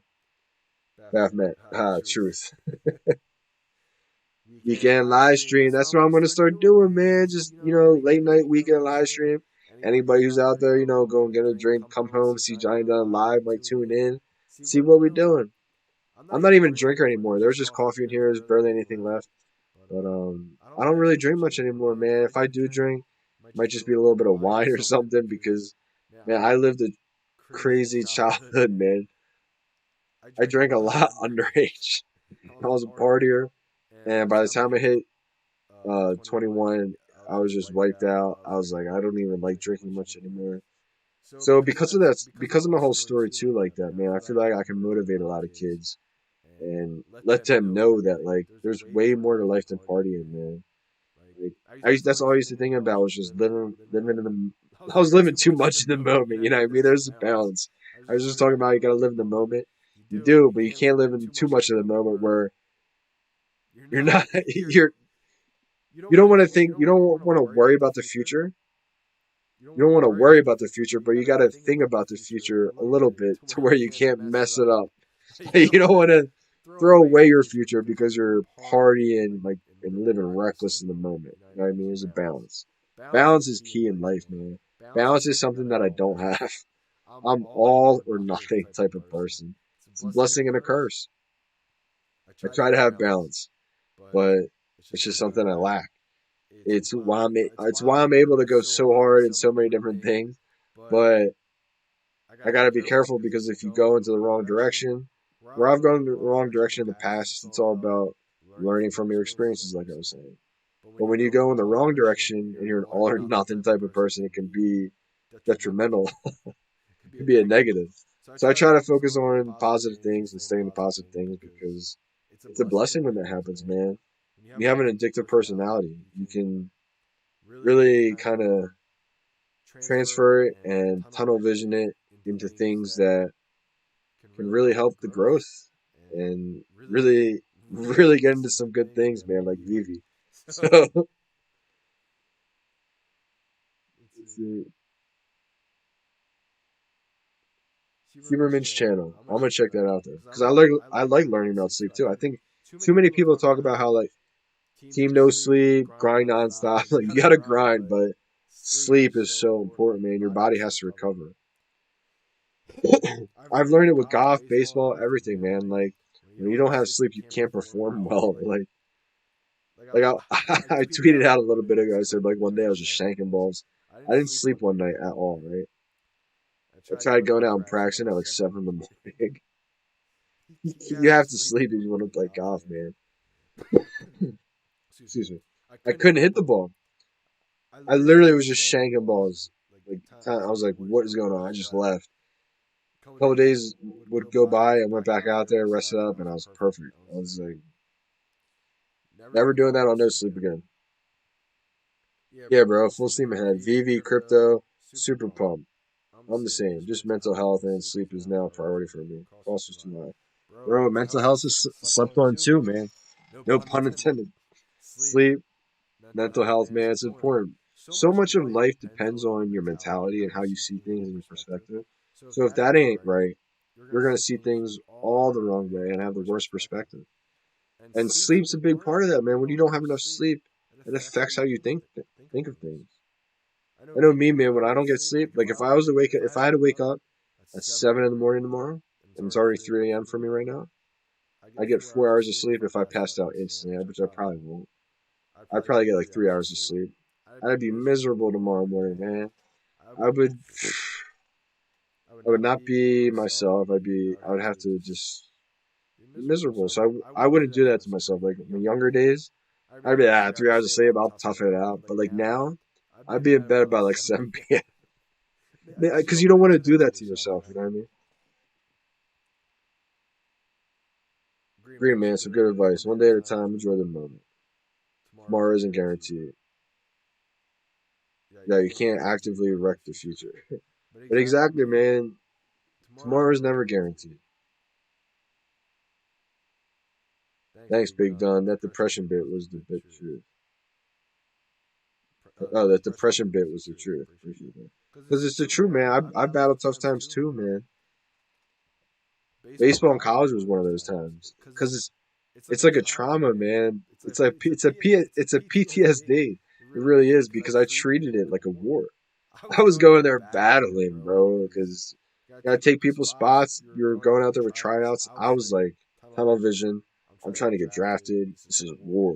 Like every day I'm going hard. So the fact that I never got an opportunity, I didn't get to the next level. I felt like the new coach that came in kind of did me wrong. I battled a lot of these things to where I was like, wow, I wasted my entire life. Like I went through it, man. So, but I was just living in the past. I couldn't stop thinking about it. I didn't even care about. I wasn't even thinking about the future. Wasn't living in the present day. Just thinking about the past nonstop. So it was a tough time, but you gotta get over it, man. You gotta look at. You gotta realize that all that happened for a reason. I would not be who I am today. I would not have learned everything I've learned if it wasn't for all those experiences. So like, you just gotta be able to not dwell on the past. You can't worry about the future. Yo, good night, Maniac. Glad you had a good chat, brother. I'll be talking to you. Shabs. You need sleep to do anything. Yeah, I mean, even VeVe jobs, you gotta get your sleep or you can be on the ball press the pie now. You might be late if you don't have sleep, man. Good to know about Huberman, bro. Stanford School of Medicine. What position did you play in baseball? Pretty much every position. So growing up, I was like a shortstop, pitcher, catcher. High school, I was a catcher until my freshman year. The third baseman, he got hurt. I played third base. Then I started playing third base, and I would pitch all high school. And then in college, I started off as like a third baseman. Then I got cut from my team my freshman year, believe it or not. I got put on a JV team. It was the first and the last year they ever had one. And yeah, Night Maniac. And that lit a switch, a fire. I almost quit baseball. I was like, I'm not quitting. I can make this team. I just didn't try. That lit the switch to me working hard right there my freshman year in college baseball. Because I never worked hard. I was a small town kid. Always relied on my talent. I was always the most talented person, so I never had to work hard. This just lit a switch, man. I got cut. It was like I got punched in the mouth for the first time. I was like, how are you gonna react? Are you gonna fall down like a little, or are you gonna get up, and are you gonna do something about it? And so I made a commitment right there. I was like, I'm gonna make this team next year, and it's gonna be a joke if I'm not on it. Like people are gonna laugh and be like, this kid was on the team for years. Like that's how I saw it. So every day that point on, I worked for the first time in my life on my game, on my body, how to get better, how to get in shape every day. So the next year I made the team with ease, and I just worked my way up. I started as a like relief pitcher. I was a third baseman. I kind of transferred into like a second baseman. The third baseman was a stud, and also it helped my arm. I wasn't making like a long throw, so I was like a second baseman, relief pitcher. Worked my way up to a starting pitcher role. That went well my first start, so I turned into a starting pitcher after that. Still playing second base, and that's when that was like my junior yearish. Really, my sophomore year, well, my third year there, I got redshirted because of that freshman year. I know it's confusing. It's confusing to me too. They all blend together. But so like my sophomore or junior year, whatever you want to call it, I started becoming like a starting pitcher. Won the NJAC championship. We won it the year before. Wasn't really that big of a player. Then the year in 2014, I won, or not I, but I was the starting pitcher when we won the NJAC championship game. Shout out to Juan Renero for trusting me because I really was kind of unproven, you know what I mean? But he trusted me, saw a lot in me, and I got the job done. Went all 8 innings. Should have went to ninth, but he brought in the closer. He didn't get it done. Brought another closer who I really like a lot, Nick Henderson. He brought him in a bad spot. Uh, he got pulled. Brought one more person to finish it out, and we ended up winning the game. And that was like my best moment right there at college, man, because it was like, yes, everything came full circle, man. From the coach who cut me my freshman year to trusting me, all the work that I put in 2 years later, and I ended up starting the conference championship game, and we won it. And it was just, it was like everything came full circle right there. Then he left that year, and then we got a new coach, and I was just like, no way. It's like worst timing. It was like my time about to happen, and then new coach, rebuild. I'm on the bench. All his kids started. I'm like, what just happened? It literally just threw me for a talk about mental issues, man. I was like, what just happened? I was like poised to blow up, and then a new coach came in. It'd be like if VeVe just all the founders just left, all new founders from VeVe just came in. I'd be like, what? I'd be like, what just happened? That's how I felt. So it was like, wow, what a turning point. But that's my little college baseball story. So I kind of played all the positions, man. I was like a utility guy basically. I played left field for 3 games in a row because our left fielder got hurt or something. I forget what happened, but I was like, I'll play. I play everywhere. I was like, just throw me to start a lineup and I'll help the team win somehow. Just wanted to help the team win. Just wanted playing time, man. I felt like I deserved it. Put the work in, and always been a utility guy, man. Always been a team player. That's how I see VeVe. I see the whole community as like one big team. I see like David Yu, Alcon, Dan. They're like the owners. They're the owners of the team. Reese is a coach. Trevor's a coach. And we're all captains, and we're just running the boat, man. Getting the team a couple rings, you know what I mean? A couple championships. I don't know when it's going to happen. Maybe each year.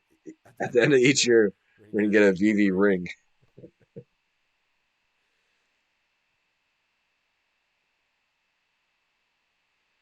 Thanks for your baseball story. Didn't realize college was like a sandlot where you just play whatever position. It's really not like that, man. For most people, it really isn't. Usually, you just have one position and that's it. So it's funny. Like each tryouts are like you would have like your name on the board, and it's like the new kids are like, who's Dunn? People are like, he's the kid who plays everywhere. Like I literally was just playing everywhere, man. Luckily, growing up, that's how I was. I'm familiar. I grew up as like a catcher, shortstop, so I had the ability, the experience with like every position, man.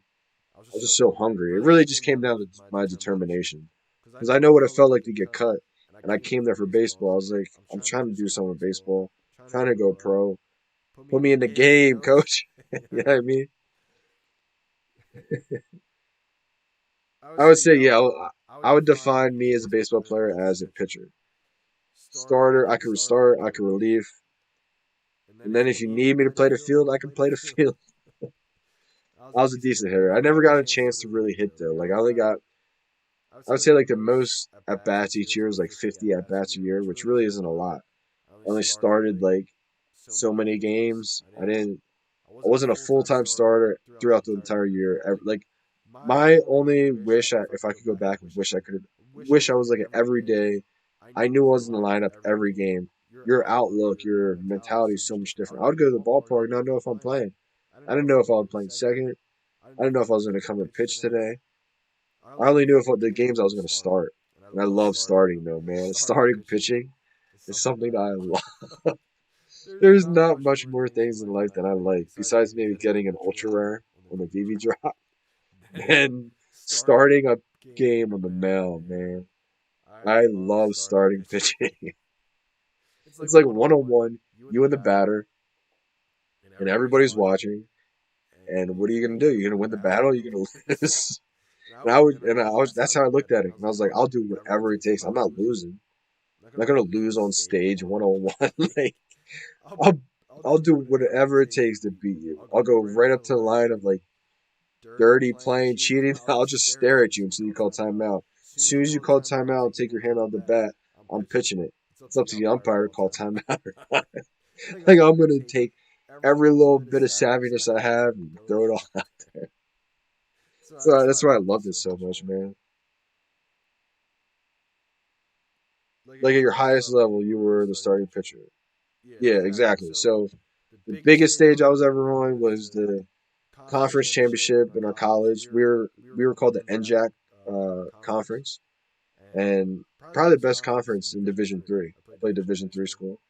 Probably could have went D2, D1, but I was an idiot in high school. I just wanted to party. If I could do it all over again, I'd be emailing every D1 coach, "Yo, come watch me play. Yo, come watch me play." I didn't do any of that stuff. Idiot. So I went to a local D3 school. It was actually a really good baseball program, though. As you can tell, I got cut my freshman year, and so the conference is called NJAC, and so we were in the conference championship game, and I was the starting pitcher. Went 8 innings. I did well, and we got the dub. They almost came back the last inning when I got pulled, and I was like, "Oh my gosh, are we gonna blow this?" The other team had to beat us twice though, so I was pretty confident. Like even if we lost that somehow, we were gonna come back and win. Our team was so good. Shout out to my team if you're watching. But let's like I have an interview out there. I think if you go on my YouTube, it's a few videos down. It's like a interview with the after the team and every or after the game with the team, the coach, and the coach talked about it. He goes, Johnny Don, he sacrifices what team's all about. He went out there and won us a championship. He's one of our best hitters. He talked about that. I'm glad he name dropped that because I never got love as a hitter. Like people would have just joked like, "Oh, he's a pitcher. Pitchers can't hit." But I'm like, yo, I'm telling you, if you give me a chance to prove to you all season that you would just keep me in the lineup, I'm telling you, I'm gonna bat over 300. Never got a really chance. I would always be like, yo, pinch hit, or yo, you're starting today. It's like, all right, I might go 1 for 3 or not 1 for 3. I may not even get a hit. Who knows? May go 1 for 4. I think I finished my batting average like 250, so it wasn't that great. But I just went in that 1 year to where like I knew I'd be in the lineup every day. I swear, I felt like I could do well. Things don't happen like that for a reason, right? So.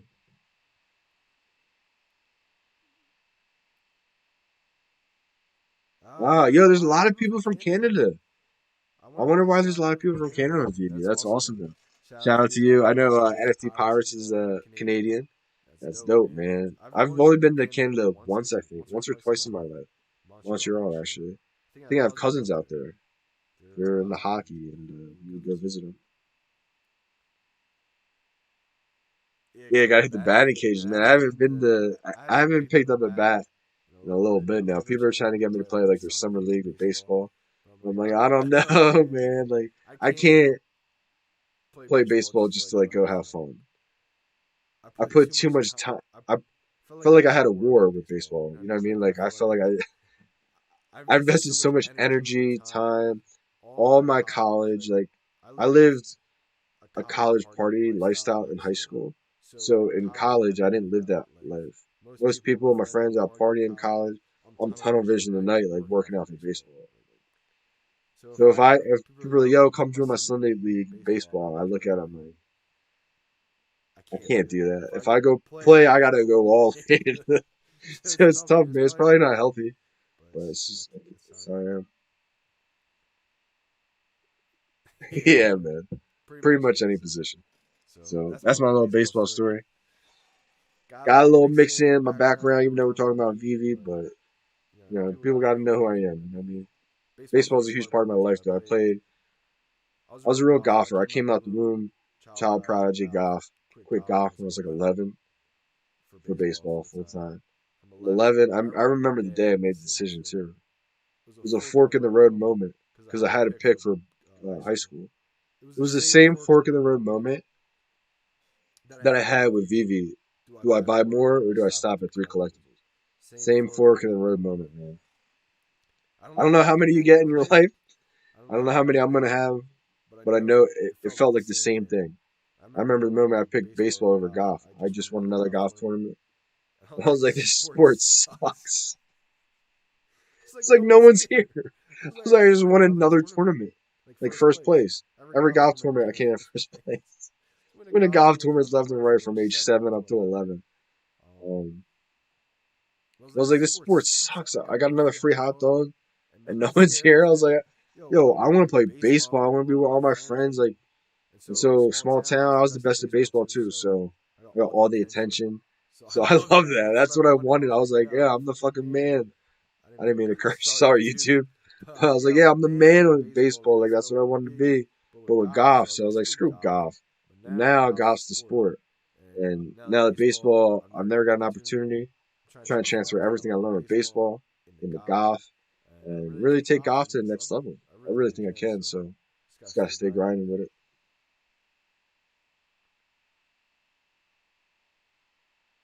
Yeah, as a starting pitcher, you need to rest your arm unless you're Otani or one Tommy John in your 20s. Dude, Otani is a different breed. You see how jacked he is now, too? It's unbelievable. That was like my goal right there. If I wanted to be a two-way player so bad, I felt like I could do it.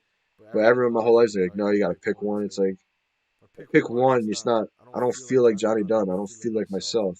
Like my last year in college baseball was only a pitcher. So I was so banged up, injuries. Did not feel like a baseball player. When I wasn't pitching, I was just sitting there. I was like, I don't feel like I'm playing baseball as just a pitcher. I feel like a job. Like, I feel like a baseball player when I wasn't pitching. I was playing second base. I was in there.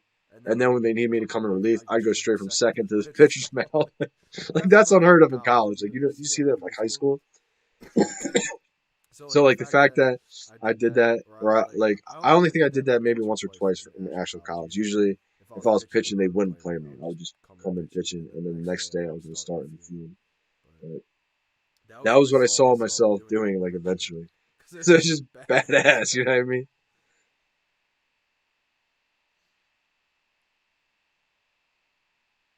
I want to learn golf one of these years. Dude, golf is a sport where you can play your whole life, man, to your 50s, 60s, 70s. There's golfers that are in their 80s, man, just go out there and play. Like, you don't hit it far, but golf, you don't have to. It's all about accuracy, man, and consistency. Accuracy, consistency. That's golf. It really is. And golf's one of those sports, too, where connections are made. You go out there, you might get a job opportunity because you're golfing with somebody, and you build a relationship with someone. You're out there walking 18 holes with somebody, or in the golf cart next to somebody with 18 holes. Like, you get to know them. That's like 4 hours. You know what I mean? So, like, you meet people that way. You're taking VeVe to the next level, bro. I'm trying, man. Trying my part, man. Trying to do everything I can, spread the word, spread the VeVe juice. You know what I mean? Because once you go down the rabbit hole, you don't come back out. You go deep down the hole. And I just want the world to find out about it, man. I think I could be the bridge to the gap where the masses really get involved. I was part of the masses. I was not a crypto head. I was not a collector. Now I'm so fast. So what happens when your collectors get involved in this? Blows it out of the water, man. Music. What happens when your musicians find out about this? Your A-list musicians. They're going to be on the app. Amen to a rabbit hole. Dude, it's the truth. VeVe is going to allow people who were never into crypto to, one, use the VeVe app, and then they're going to go down the rabbit hole and be like, oh, so you use blockchain. Oh, so Omi is the token. It's crypto. Okay. And it gets them going, man. because crypto has such a negative connotation. I realize it's already gone past me because I'm so into it now. I forget like I wasn't in it because it had like a negative connotation. It was like associated with the Silk Road. It was like bad. It was like blockchains, all that stuff's a scam. The Bitcoin. I was like, I'm not getting involved. I didn't. I didn't want to learn about it. Once you take the time to really learn about it, the rabbit hole, man, is contagious. It's like an energy. It's in your spirit, man. You just know what's next. It's not going anywhere. It's inevitable.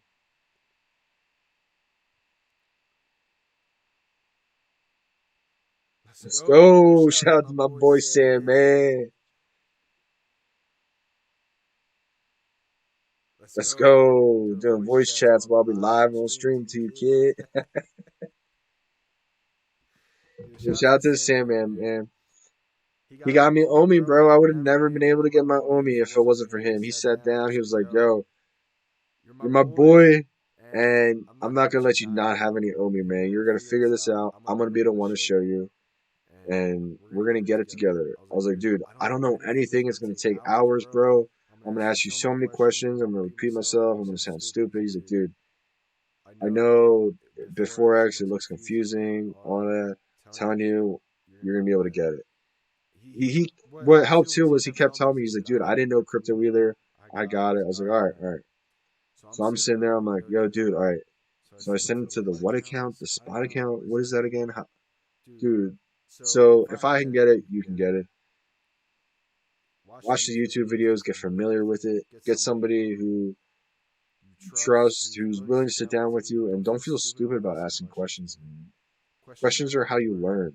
I didn't know what first edition meant. I'm gonna repeat that. I didn't know what first edition meant. Now I'm a collector. Sounds so stupid, but like you have to ask questions. You have to learn. You can't be afraid to fail. You can't be afraid to ask questions. Only way you're gonna get better.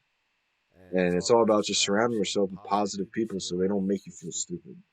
Because there's so many people out there where you might feel dumb to ask a question because you're around the wrong people. Around the wrong people who are going to make fun of you. Around the wrong people who are going to be like, you're an idiot, blah, blah, blah. It's like, man, the only time I ever curse people out or say they're idiots is when they try to make me think like what they're thinking. It's like, dude, no. I'm going to think what I think. That's what makes me me. You can't convince me. And that's another thing. I don't want to ever convince anybody else anything except for to do their own research.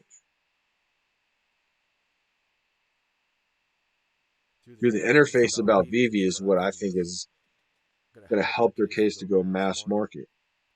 Anybody can download it and use it easily. Boom, boom, boom. Click on a button. Boom. You don't need all this other stuff that crypto projects need. It makes it so frictionless. It's all about making things seamless, frictionless. That's why I like, all right, look at cell phones. When cell phones first came out, it was like the cut. It was like, yo, people were laughing at it, like the wires like coming out like this long. It would seem stupid and laughable to think that this is going to be in my pocket 24/7 and I'm going to be on it 24/7.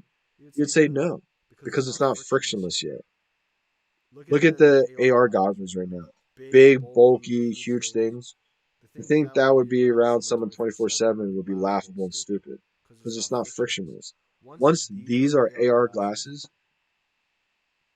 it's over. Like, this is frictionless. Boom, on and off, bang, bang. Looks just like me up there, you know what I mean? That is me. But like, once these are AR glasses and you can't tell, it's frictionless. I could be looking right here on my phone. This could be my phone right here. I could be looking down, and this is my cell phone. So like, I could be interacting with it because I could see it through the AR. It's a wrap, you know what I mean?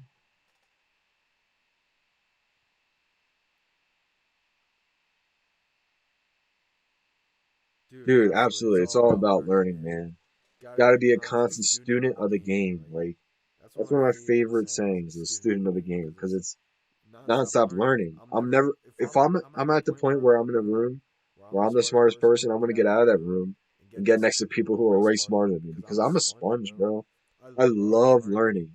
I used to just take it for granted. I didn't realize like how powerful knowledge is. Like, I don't know much at all. I mean, I know a little bit about all different things, but I'm constantly trying to learn as much as I can. Surround myself with people who know so much more than me. Shout out to It's Wonderful. That's why I like being around him because he knows music, bro. He knows so much more about music than I do. He has so much more experience than I do. I want to learn so much from this kid, man. He knows what he's doing, and he's a good dude too, man. And he's into VeVe. Perfect combo. I think the duo is gonna be something to look out for in the future. Um, But yeah, I just try to surround myself with people who know more than me, people who are into what I'm into, and people who know more than me. That's who I like being around, man, because I feel like you can just learn so much from people. VeVe is so easy to use. They can always make tweaks for sure, but what they have now is so user friendly. Exactly, my man. Exactly. I think once you see the showroom start to really improve and the algorithms start to improve, that's when you're going to be like, okay, strap on your seatbelt. VeVe's about to take off. Because that's when you're going to see the explosion happen. Info is king. Facts. Info and data. Big time. All right, y'all. I'm going to get off. I'm going to head to bed a little bit. It's going to take me probably like an hour to fall asleep after all this coffee. But check out the VeVe market, see what's on the low. Maybe I'll cop the set soon. But I'm going to give it a little shout out again in case they watch this live stream. VeVe.Chusk, he's giving me the count calorie. It's Tyler Garris, my boy from elementary school. You got VeVe_Nation. He's going to be giving me the Fat Tony to use. Master Coin 33. He's giving me the uncommon. And then Pasmanian, he's going to give me the honey butt, the rare. So look out for those guys and those collectibles in the next video coming up. But appreciate you guys for tuning in. Big time. Take care. Thanks again for the stream. Yes, sir. I'm going to start doing streams like late night because I'm usually up late night and I just want to talk VeVe with y'all. So appreciate you guys. Big time. Stay tuned for the next Johnny Dunn show. Might be coming sooner than y'all think. But definitely appreciate y'all. Hit that subscribe button. I know you guys subscribe. Appreciate y'all big time. VeVe to the moon, my homies. Let's go. We out. Your boy, Johnny Dunn. Sometimes I have my hair down, sometimes I don't. You know what I mean? I'm going to get it professionally braided soon, but switching up the style a little bit here and there once in a while. But your boy, we out. VeVe to the moon. Homies, thanks y'all for watching. We out.